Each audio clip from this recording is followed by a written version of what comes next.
All right. Welcome back to another episode of Breaking and Entering the Podcast. I'm one of your hosts, Enoch. I'm your other host, Blair. I'm not a host. I'm just here. Stanley. You know what I just realized in this moment? You are our first repeat guest. Yes, that's so true. I was just thinking about that. Yeah. I'll be honest with you. I'm really glad to be back. It's nice to be back on Breaking and Enter. I have been following you guys. Y'all doing your thing. We're trying, man. Yeah. What did we talk about last time you were here? Women be tripping. It was women be tripping. Nah. Calma. Women be tripping. So before we dive down into the topic, do you think that topic, women be tripping, is it the exact same? Has it gone down or is it gone up? In my own life, personally speaking? Sure. And this ain't that episode. Y'all will be all right without all that. Y'all need to know that. That is funny. That is very much so funny. No, things are on a high right now, so we're gonna let that. We're gonna leave it Go there. coast. We're gonna leave We it. were just We're gonna leave it there. We're not gonna pry. We're not gonna pry. That's another episode in the same. I got you. What about you? Women still be tripping? Women ain't been a part of my life lately, so they tripping, but elsewhere, you know. Eat it. Oh, women stay tripping. They stay tripping. So it's still women be tripping. But nah, it's been pretty good for me lately. I'm not even gonna lie. It's been nice. It's been nice. Same. It's been nice. I'm not gonna flex. I'm in between. I'm in between you guys. Like where you're on the high, Blair's on this end, and I'm just in the middle of that. So, All right. yeah, Got a nice little spread. exactly. So, Peggy, you ain't have to look like that, bro. Peggy don't ever have Blair. It's cool. It's cool. Our podcast manager, Peggy, always with the faces. So, this is the first episode of season 2. Oh really? Yeah, this is the first episode. This is Okay. this is Black Panther dropping in Black History Month. 3-year anniversary coming up pretty soon. You know, so wow, 3-year anniversary. 3-year anniversary. That movie. Like we could discuss about like, you know, what kind of episodes it's gonna be, but like just taking that time for like that movie. Like I can just still remember the feeling every single I can remember it all for that one. Like it did some things. Mine. I'm tripping on the fact it's been 3 years already. In 3 years, 2018, yeah. Yeah. Okay, but before we go there, we're gonna go into please, audience, let's subscribe, let's rate, let's comment, let's share. You know, we're trying to grow the podcast. You know, we want to reach more people. We want your input. We want to know what you think about it. We want to know what things you want to discuss. What guests you want to see back on? Do you want to see Stanley for a 3-peat? No, I know I want to see him for Look now, y'all stuck with me, so you better get used to it. He took off the went to jacket. flannel. Get used to it, people. That's perfect. Oh man. So yes, kind of as we discussed, so we're talking about Black Panther today. So it's interesting enough because I have 2 very different experiences with both of y'all with Black Panther, that different things happen. So Blair, what experience did we have with Black Panther? I feel like did that come out while I was still in Grenada? I don't remember now. No, you were I was in my rotations. Mm-hmm. That's right.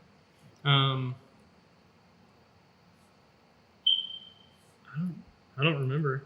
It's like the my brain is very much like medicine, and then there's not a whole lot left.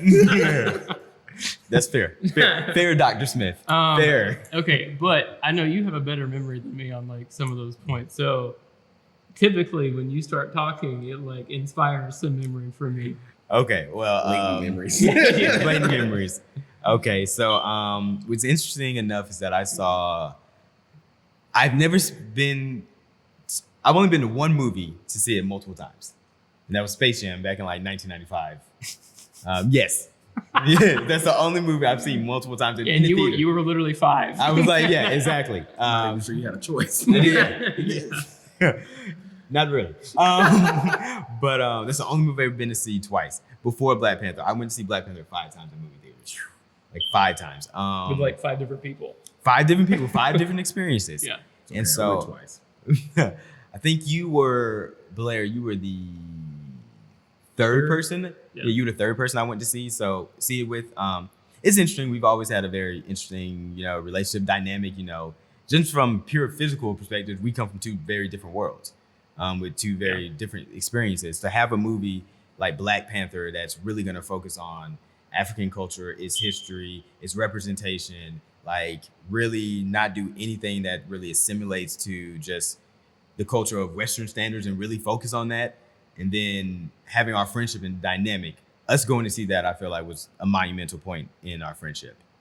And so, and we always talked about movies and stuff like that. So me, I've hyped it, like I've seen the movie twice. I loved it more the second time. I'm excited for the third time. So I've hyped it up for Blair. I said, Blair, this is it. I was like, this is my favorite film of all time. Like, and I'm trying not to be biased for all, obvious reasons, but I was like, no.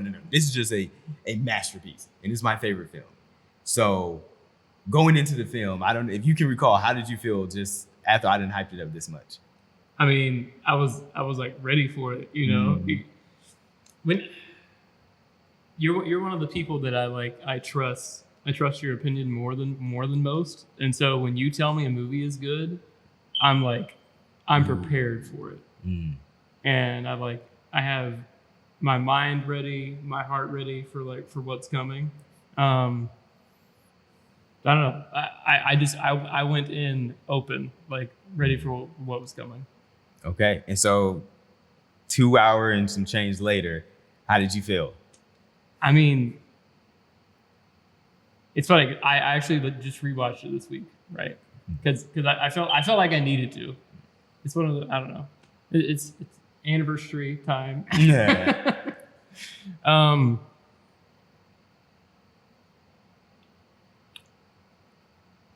It brings me back to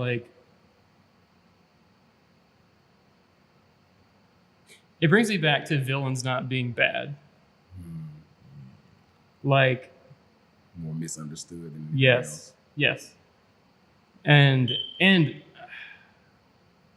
what I love about it is T'Challa didn't have hate at all for Killmonger. I mean, not from my perspective. He understood.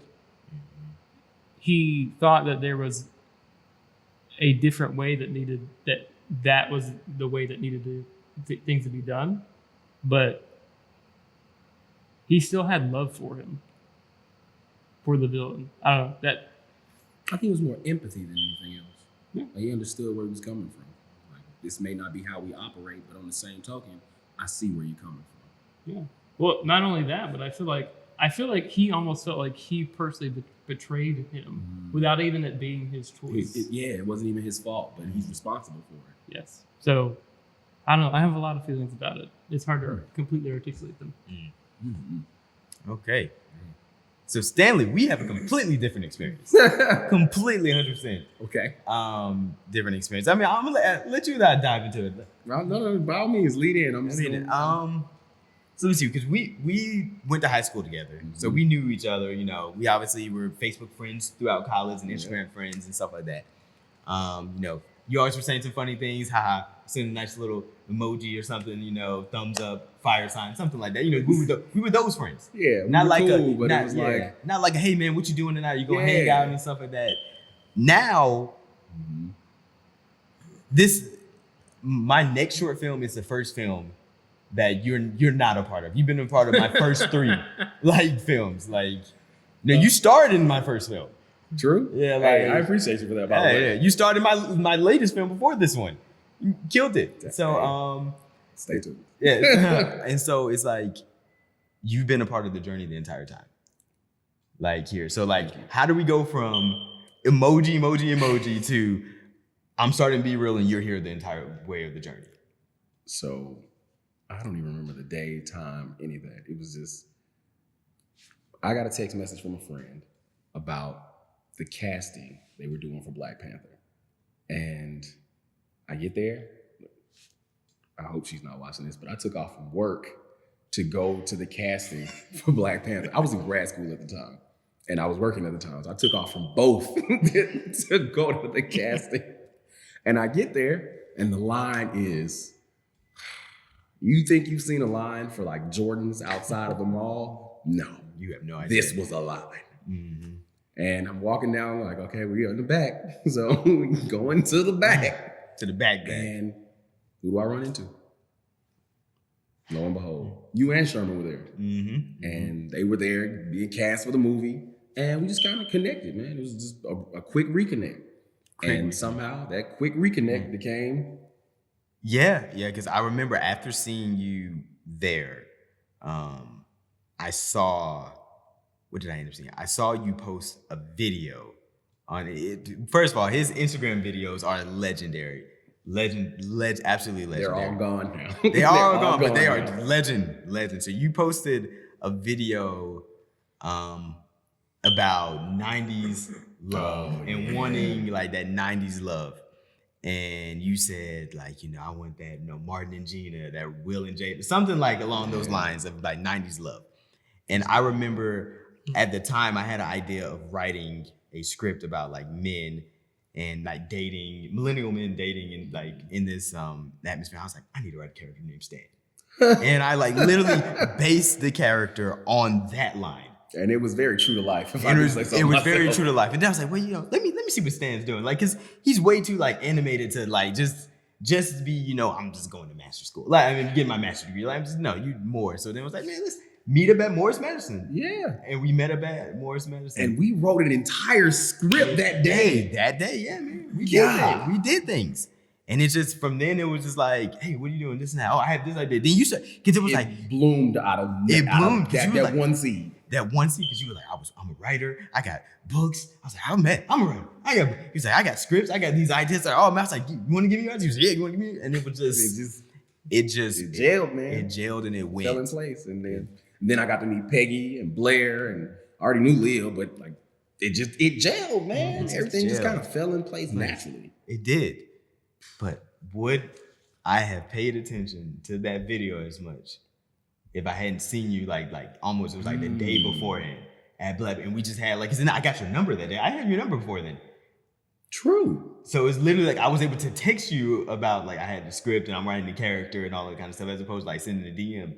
Yeah. So it was a whole thing. I don't know, man. It was a pivotal moment. It was a pivotal moment. It was a very pivotal moment. Yeah. Because I'm gonna say this. There would be no Be Real without you, man. No Be Real entertainment. I am humbled by that statement. Just seeing how Be Real has grown over the last year alone. That means a lot. Like 1, 2, 3, 4. Y'all can't see Leah and Peggy, but they here. and Sherman's out there right now, man. It's just like Be Real has bloomed. Be Real family. Man. Yeah. And it just started with like 4 or 5 people, and now it's like a group of 10, 20, and a Rolodex of actors, actresses, podcast members, musical artists. It's literally growing organically and beautifully, man. So to even be a part of that is humbling. We love to hear it. Getting stuff together. All right, that's all the emotion y'all getting. That's all right. Chill out. Okay, so now like looking at the Black Panther as a film, what type of cultural impact do you think it really had? Like, yeah, I mean, all right, so you gotta start. So, being a black man, a black man, bro. What type of impact did it just have on you? If I'm being honest, I wasn't even a Marvel like diehard fan as a kid. I was a DC fan. Like I love Batman, Superman, Wonder Woman. I love that. And Power Rangers. I was that kid. So Marvel wasn't really a part of my life until like my adolescence, like my teenage years. And then coming across a character like Black Panther, where this guy's like not even just a king, a brawler, a genius. He's like the richest man in the universe. Like outshining Tony Stark and all of them. It's like that type of representation wasn't present for me growing up. And as a young man, I didn't even have that many heroes. I probably had like 3. And that's more than most people get. That's like my dad, the band director who really like gave me my cultivation for music. And then that was pretty much it at the time. And then I got 2 more heroes growing up. It was like Kobe and recently Chad. Just like being able to see Chad work. And then both of them are gone in the same year. Like, Man, okay, so taking it back to the point, that film, you can tell just by the numbers, the product itself, how much money that film made and where it stands amongst films, not just of this decade, of this century, of all time. Like that film made a dent and it changed the whole trajectory of what Black filmography is capable of. Like it's no more typecasting. I mean, it's still in the industry, but now you know that what Black people bring to the table is not just stereotypical filler roles. Like we bring something that's almost unfathomable, untouchable, untappable, unless you know what to look for. So being able to be a part of that, to see it, no, let me reverse that. Being able to see it and be a part of it, man, it's still surreal to me some days. But c'est la vie. Again, I know I'm not speechless much, but you literally you described it exactly the way I would describe it. Like it was surreal. I mean, and you were in it too. Bro, like to this day, I honestly So if you watch Black Panther, you go to the day. end scene, you will see over here, Stanley Williams doing Stanley Williams things in the Black Panther in the middle of, one of his best speeches. I reiterate this. To this day, it still does not feel real. Like, and I've watched the movie like maybe 3 times. I purposely do not watch the movie because it feels so out of body. It feels like an out of body experience. Man. But yeah, man, it's surreal. So, from your perspective, Blair, so Yes. Sorry, I'm excited. So how did Black Panther as a film make you feel?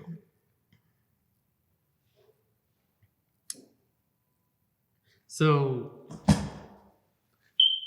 are you asking in the way of like just the film in itself, or some of the parts of the film, and how that made where that made my mind go? Mind go. I kind of want to know both.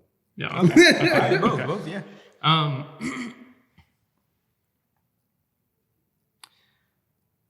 So Sherman and I were actually just talking about this, or he was telling me this. Let me clarify. Yeah. How there's this misconception that like when like Black people in America, they have this misconception that Black people in like Britain or whatever, they're like treated well, right? And I think, or even in Africa or wherever, and I think that leads to like some dissonance between peoples. Just okay. by Clarify that having statement a little bit for the audience. Sure. So So you had a whole conversation with Sherman, and I was there privy to it, so I understand exactly your point. I mean, I wasn't done. Okay, just that with that little bit of statement, you said Black people in Britain feel like, or Black people feel like their people in Britain are not treated as well. Like, just kind of clarify it a little bit. I guess there's a misconception that you were seen as not less than what you are. Does that make sense? I think I follow what you're saying, but I don't know if I can clarify it. It's So, hard for me to try. okay, me and Sherman have had this conversation plenty of times. It's just because of America, it's just like the number one superpower. Yeah. And all of our stuff is put on TV and stuff. So, when George Floyd was murdered, everyone saw it around the world. Everyone gets put on blast. Like, can you name a British murder that happened? So oftentimes it's perceived that so racial disparities are so bad in America, but if you go over to London or somewhere, it's like, it's better. And so, but no, they have their own Black Power movements. They have their very much so like places around the world, like this racial disparity is everywhere and stuff like that. But it's just America is at the forefront. So it's like our stuff gets put on blast. So it feels like it's worse when it's really it's terrible everywhere. It's just more visible.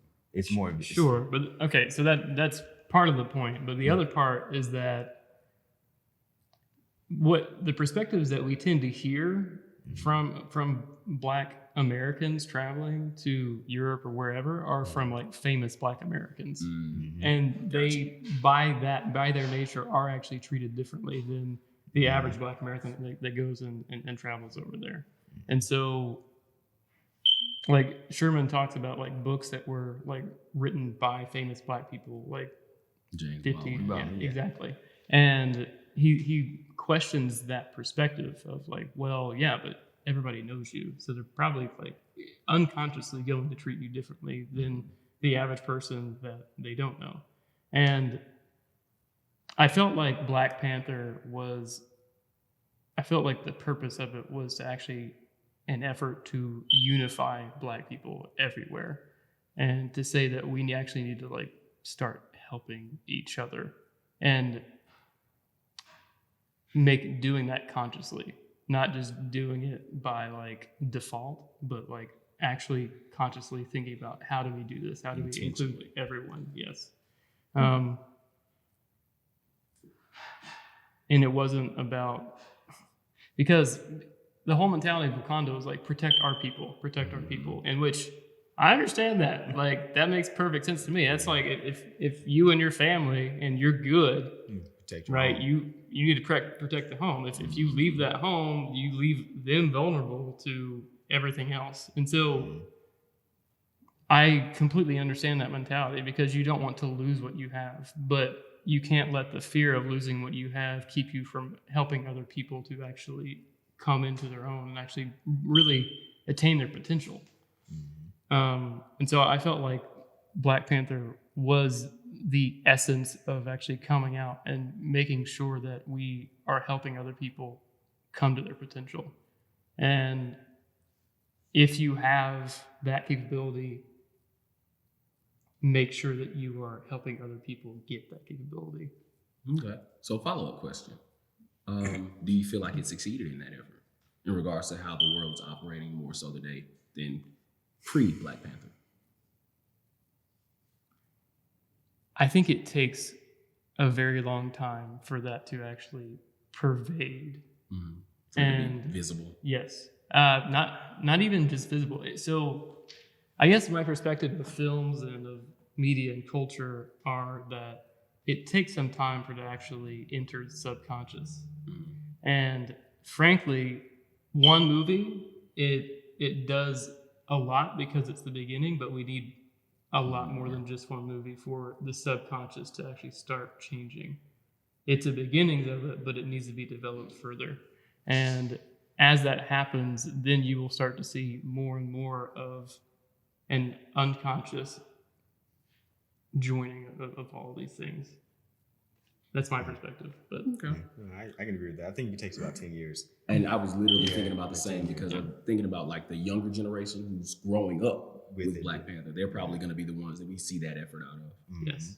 Because it's like what happens is when something like that happens that moves an industry that's as big as Hollywood, pretty much, Biased as Hollywood. Yeah, most as biased, but Hollywood's not a fool. They follow trends. And so what we're going to see over the next 10 years is this new trend. And we're already starting to see it, because we're 3 years in. Right. We didn't see it in 2018 because 2019 and 2020 were already planned in 2018. But now in 2021, you're seeing that what are the things coming out and what are these kind of films and stuff, and you're seeing what's coming out. So it's like even with like superhero movies, like when X-Men launched in 2000 and then Spider-Man Part 1 launched in 2001. Both of those were experiments. Blade. And Blade in 97. Those were all experiments. And they saw how much money you make. But like the other thing, from 97 to 2000, there was really like not a superhero film. Abundance of them. Yeah. And then from 2000, like there's not a bunch. But then you see 2010 decade. All we got is Iron Man drop in 08. And it's like universe. Yeah, exactly. Then you start seeing Marvel. Oh, we're going to drop 3 of them every year. And then DC follows suit trying to keep up. And it's just like, but that's the trend when you saw how big these films can be. And now that you mention it, in that same regard, when I look at the Black filmographers who are doing their work right now, you see so many more. The Issa Raes, the Donald Glovers, and then the actors that follow, the Daniel Kaluuyas, the Lakeith Stanfields. It's like Black filmography is taking a life of its own recently. Very true. Very, very true. All right, so we got to do this. We got to transition here, guys. Hey, the late great Chadwick Boseman, man. So I don't know. You can describe to me how it felt when you first heard the news.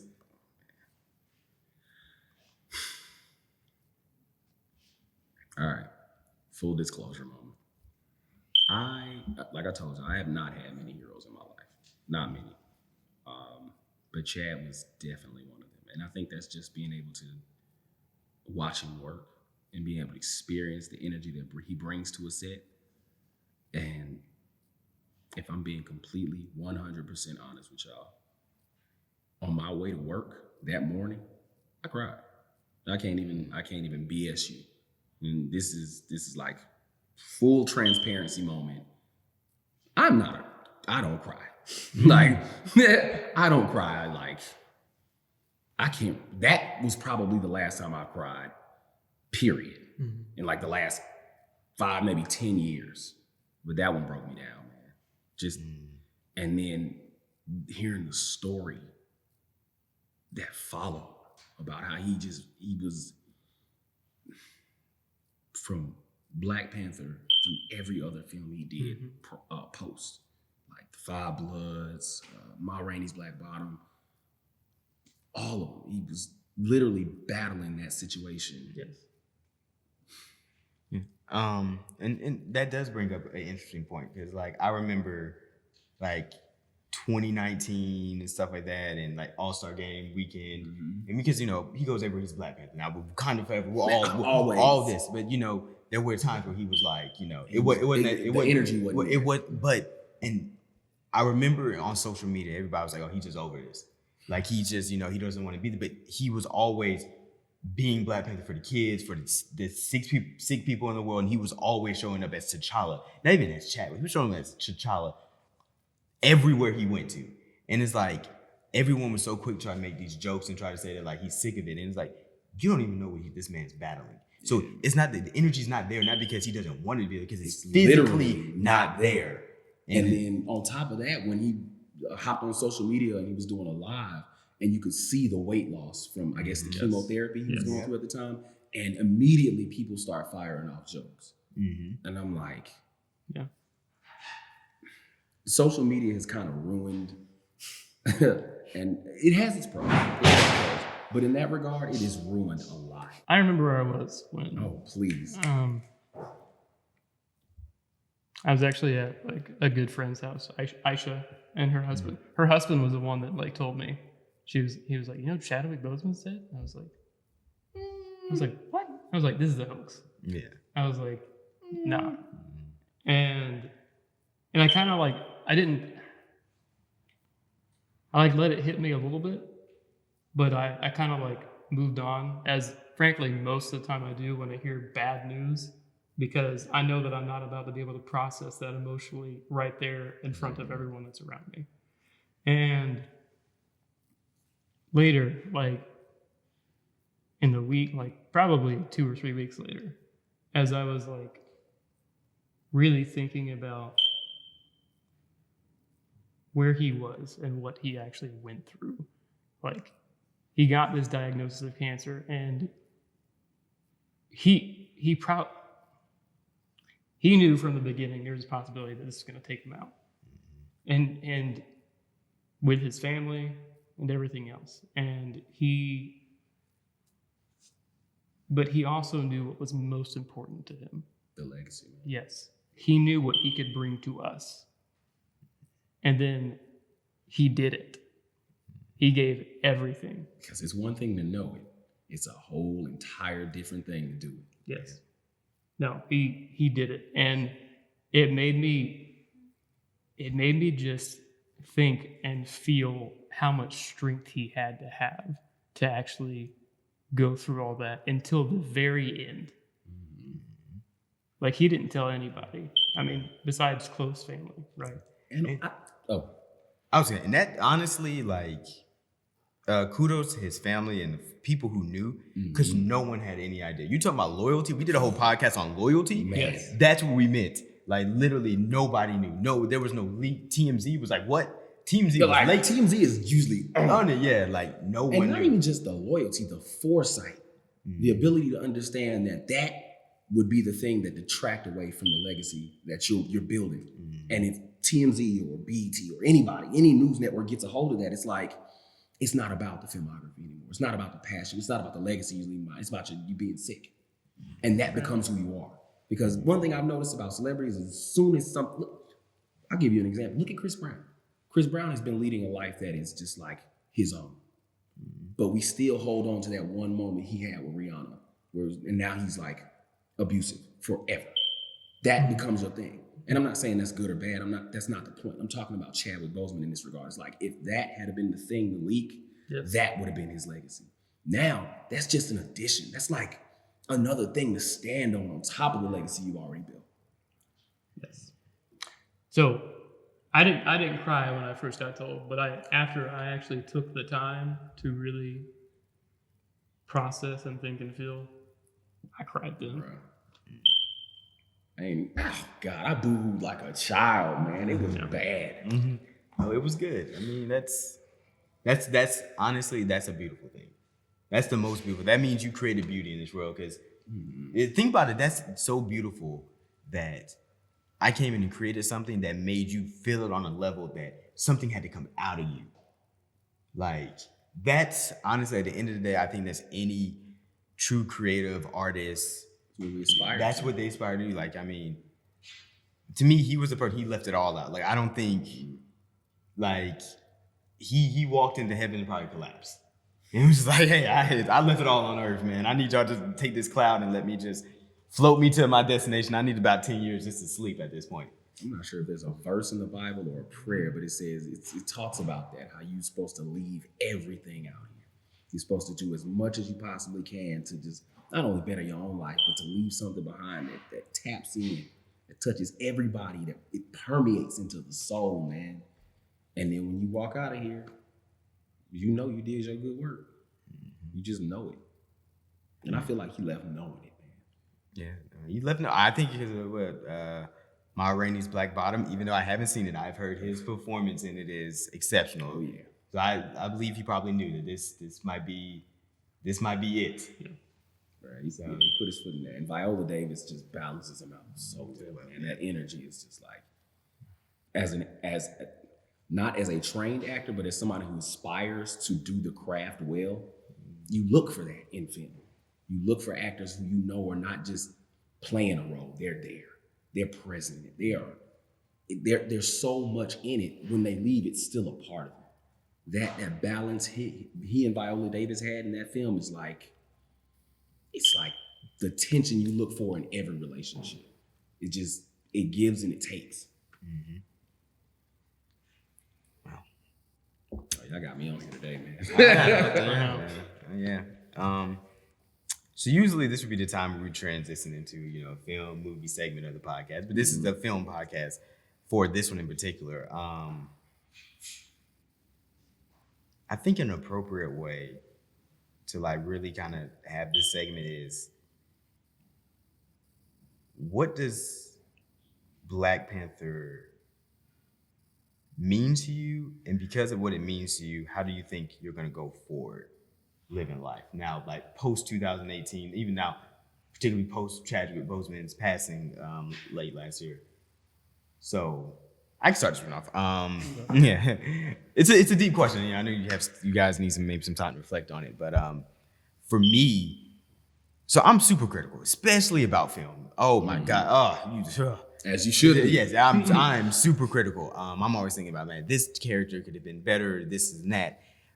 When I actually started learning to write scripts, the first script I ever tackled was in beginning of 2015, before there was a Black Panther announced, and I started writing a Black Panther script. It's the first script I ever tackled. I have 5 pages of a Black Panther script in my somewhere in my archive. Will we ever get to see them on screen? On screen? That's very interesting. Very interesting. Probably. I mean, I'm not even know. Who I feel like that moment we just had is gonna be that moment 20 years from now when we're watching it. Hopefully. But for me, it's like having that being the first thing that I ever wrote it and wanted to tackle it. When I heard in, end of 2015 that, okay, he's gonna be part of Civil War and now he's coming. It's like, it was 2 things that battled inside of me. It was like, one, like I'm super excited because of that representation. It was like, I want to do this right. they wouldn't do it right because I know I would have did it right. Mhm. And so like so it's like the hype was built. I'm excited. I want to go see the opening night, so I am excited. But still, there's a little piece of me like, man, you don't even know. You don't even know. And then it was like you see Rotten Tomatoes. They had like a first 100% on the first night, and it was like already certified fresh. I was like, it's interesting because like are people just liking it just because it's different, or is it actually do the thing? And literally, I was like, the best version of me could not have written a movie half as good as this. That's what I left seeing. Okay. Like I was like my little 5 pages like had nothing on that. So it was just like, Okay, that's saying something. yeah, that's what I'm saying. And to me, it's still, like I say, it was a good concept. But I was like, bro, just what Ryan Coogler did there, like, because John Singleton is my dude. Like, Poetic Justice is in my top 5. Higher Learning is in my top 20, and Boys in the Hood is in my top 100 in films. Like, those are ones I studied those. I studied his writing, and his scripts and stuff like that. So John Singleton is my dude. When John Singleton said Ryan Coogler is like the next one up, and he was the only one fit to do Black Panther, and Ryan Coogler did Fruitvale Station, Creed, Black Panther was his third one. Like, Ryan Coogler is my dude. Like, I'm studying him now. Like, he's like who I want to meet in Hollywood. Like, he's probably the first. I wouldn't fanboy over Michael B. Jordan or anybody, but I saw Ryan Coogler. I'm like, yeah, what's up, man? What's up, man? It's like, hey, move, Michael. What's up? No offense to Michael. Yeah, I still want to meet you too, man. But yeah. So it was just like seeing that, and then seeing that, like, the one big thing that I really do think that goes underrated is that, you know, Ryan Coogler's from Oakland. And he finds a way to bring Oakland into, like, so it's like I know all the kids who are from Oakland, like I know that's just doing something to their psyche. Yeah, and he does I'm just seeing it now that you describe like literally he made Killmonger's not from America, like he's from there, like that storyline was he put him in Oakland to make and he made that connection. And so to me, it gave me, at that point when I started writing scripts after Black Panther, I said, I'm gonna put Atlanta, I'm gonna put Enoch, I'm gonna put this, I'm gonna put that experience. I'm not gonna be afraid to do it, bro. And it changed my entire trajectory of writing. Blair, he tapping in right now, bro, because you're literally giving me the revelation I've had recently. Yeah. Like in my own writing, it was like, you know, art, is it really art if you're not a part of it? If it's not taken from you a little bit, if it's not bleeding you of everything. So I'm writing, you know, you could put your characters through certain scenarios. It's like, okay, this bad thing happened, this bad thing happened, this bad thing happened. It's a good plot. It comes full circle. It's got the necessary plot points. But what is it? What do you give it? What is your what is your contribution to it? Because shoot, if I write it, what's the difference between if I write it or you write it? If I write it or Blair writes it, the contribution that you give it has to come from your own context, from your own life. And Ryan Coogler, like you said, gave it that, man. So yeah, I'm a little excited. I'm a little geek right now because I just came into this revelation he's had. But God, man, tap it in. You know, in Goofy movie when I love this transition. I love these references. In Goofy movie when Max is like, "Go ahead, you party animal, you," and then Goofy does the smile, like, "Ching." That's why I feel like my smile was right there. The ching. Oh man, that's fantastic. So now you got to answer the question though. Okay. What does it mean to me? And follow-up question. Like, how are you gonna how is it changing your trajectory of like who you would be? Like for me, it was, you know, how my writing has changed forever, and like now how I want to write and make sure I'm being as authentic and all that good jazz. So I'm gonna start with the latter question and work back. So how it's changed my trajectory is that when I look at what Chadwick was willing to do, willing to put himself through to create a legacy that he knew he could stand on, one word comes to mind, and that's intentionality. So that's been my big thing. And I think that was like this film and his legacy kind of gave me that. The idea that, you know, you can be good at life. You can live a nice life. You can have a nice 9 to 5. Live below your means and have a wife, kids, go through the ABCs of life and just have a decent life and then leave and You had a good life. Mm-hmm. But what intent did you put into that life? Did you follow your dreams? Were you committed to honing your craft to the best it could possibly be?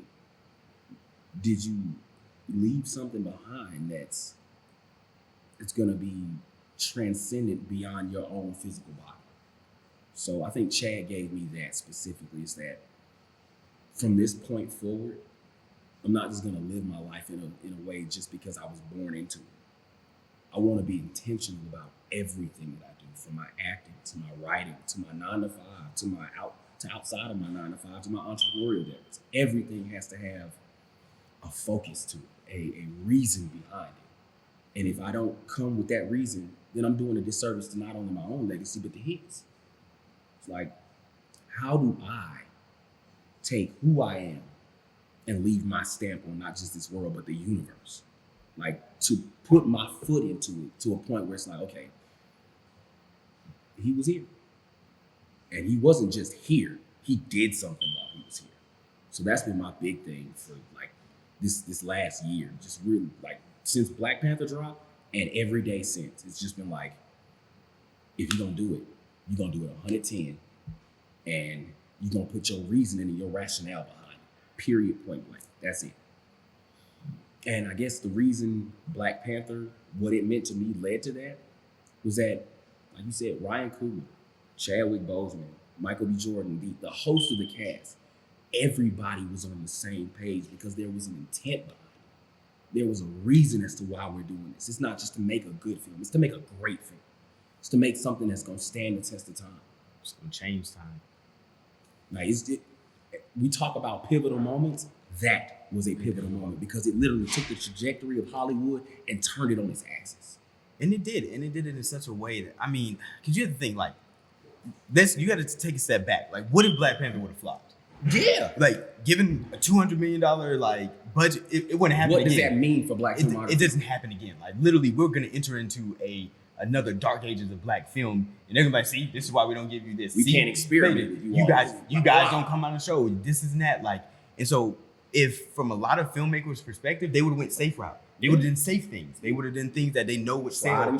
Yeah, they would have did a lot of. I mean, it was an action film. They would have did all of this action, made a typical, everyone can relate, universal. Did something very simple, so that people would go out and see it, and it could just be a good film. They would have made a good film. That's what most film. And I mean, but that's where so many things die. Exactly. I mean, you don't even like attempt at greatness. Well, just think about it though. Just like think about it. They had the whole culture on their back. The whole culture on their back, and they literally were depending upon them to drive this home. Mm-hmm. Most people would have like went safe route. Yep. They went and said, "Nah, we're gonna go through the jungle. We're gonna go over the moats, the alligators. We're gonna jump skates, landscapes. We going in the desert. Like we're going on a journey."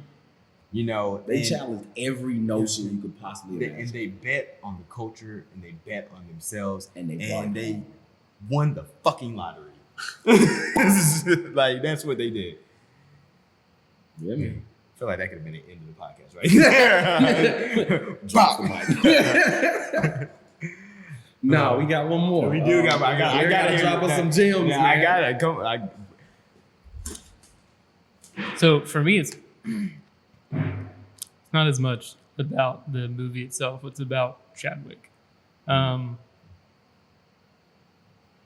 think we probably all have things that we feel hold us back from being our full potential. For me, my biggest thing is my knee. But he found out he had colon cancer and he went harder. And that's what I'm trying to bring into myself too, is you should have your times to relax, to smell the roses, right? But when you're not, kind of like you said, you're doing what you're doing with a purpose, and you're doing it to make sure that who you are is coming into the world and is changing the world. I mean, it's simple, but that's what that gave me. Some of the deepest truths are simple. Good. See, I never had to smell roses. That's never been a thing for me. It's never been like stop and smell. And people can argue that it's unhealthy. I've heard it before, but it's like I never stop and smell the rose. I never have to like celebrate or do anything like that because for me it was always I am the rose. Like it's just always there. It's like it's like that aroma is my natural aroma. Like so I don't have to go like okay stop and find this rose. I'm always smelling the roses in my opinion. Like even though this is technically part of a platform, this is work, this is and that. It's like this is the podcast. But if you love what you This do, is my rose. It's like when I'm making a film, like I have 3 films dropping tomorrow. yeah. And it's like, yeah, it's a lot of pressure, but no, these are my roses. Mm-hmm. This is like the process. Is like, yeah, I'm not getting a lot of sleep, but this is what I want to do. This is what I love to do. Those are my roses. So again, I feel you. Some people need sleep. some people. I'm not telling you should go the Enoch route. I am definitely a unique individual, but I think I get what you mean. yeah, Because anytime I'm on set, it's not work. Yeah, It's play. not. exactly. It's just it's being. It's Yeah, just this man. is what I Like, want to do. This is what I'm here to do, and this. It's actually a good point though. Maybe you should go first because it's No, it's no, no, kind go of ahead. it's kind of a little bit of a diversion. But the longer that I am living, I'm realizing that you have to start allocating your time more carefully mhm. because you don't have as much. Yeah. Like not as much left, and it doesn't seem to go as far as it used to. Like when I was a kid, or even just like 10 years ago, like I was doing what I was doing. I wasn't giving that much thought to it. But like you have to think about, I have this much time to write. I have this much time to read and bring new knowledge into myself. I have this much time to do this podcast and try to bring myself to give you whatever I have in me.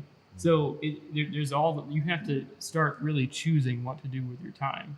And if you can incorporate smelling the roses into doing those things, that's one That's of one those less things you gotta. exactly, and it's just beautiful because that means it is the essence of you.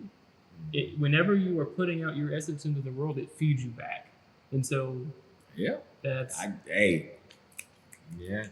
facts, big facts. so. I don't know. I started thinking about that a little bit differently. I agree with you. Because you child in recess, Man, again, we go all day long. exactly. I played 6 games of football. I flirted with girls. I had a deep conversation with 3 of my best friends. All in the span of 10 minutes. Exactly. I took a nap. Like, I mean, it was just like, it was endless. Like, I just don't understand. Like, now, Where that energy came give from, me man. 30 minutes and I can... Yep. I can do nothing in 30 minutes. Like, you know, Right. so that's a podcast in Yep. itself, the conscientiousness of time. Which is on the list. It's on the Season list. 3. That's fantastic. Oh, man. So wait, what were you saying though? Oh no! You literally, you got it. Okay. I've forgotten my thought because it was so good. Yeah. That's perfect. Huh. Well, yeah, man. I believe that brings us to our final segment of the podcast where we talk about let's flip it. This is season 2. This is a new season. What did me and Blair learn about you, Stanley? Feel like did that make you happy, Peggy? I like it. Let's flip it. What did me and Blair learn about you, Stanley? Hit me with it. Okay, this is a simple one. I learned that you boo-hoo cried when Okay. Chad rebutted. But more importantly, We're here for you. I learned that he was a hero, and I learned that. I knew Kobe was a hero for you. Yeah. But I learned that both of them. I learned that you only have a few heroes. Yeah. I don't- So when half of your heroes Are go gone. down in 20 in a span of like what's that, like 6-7 months? That's a pretty big deal. So I hope I was supportive as a friend because I didn't know how much that meant to you. So I hope I was a good friend during that time. Crazy enough, I'm at a place in my life right now where all the people that I saw as heroes, instead of aspiring to be them, I'm just aspiring to make them proud at this point. It's like everything that you taught me, I'm gonna use and get it back tenfold. What about you, Blair? Because he wildin'. There are times when I wish you would go after me. I think for me, I just like realized. I feel like directing it is like an important thing for you, like seeing how people put their vision out into the world, and it's like the revelation that he was saying, where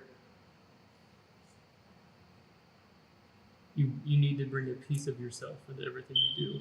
And it's funny, I feel like you already do that to a really good extent. Thank you. But I feel like now that you actually have that cognitively in your head, it's going to like show up even more because of that intention. That's the plan. Yeah. That is the goal. Yeah. Hopefully, I'll live up to that potential. No doubt. Guys, I appreciate y'all, man. Season 2. We appreciate you too, Stan. All right, final spiel. Yeah. Like, subscribe, Share rate, comment, everything. all of Be things. a part of Breaking Entering. Just support us. We definitely support you. So help us grow further. Help us become more of what we're trying to be. Exactly. Oh, yeah.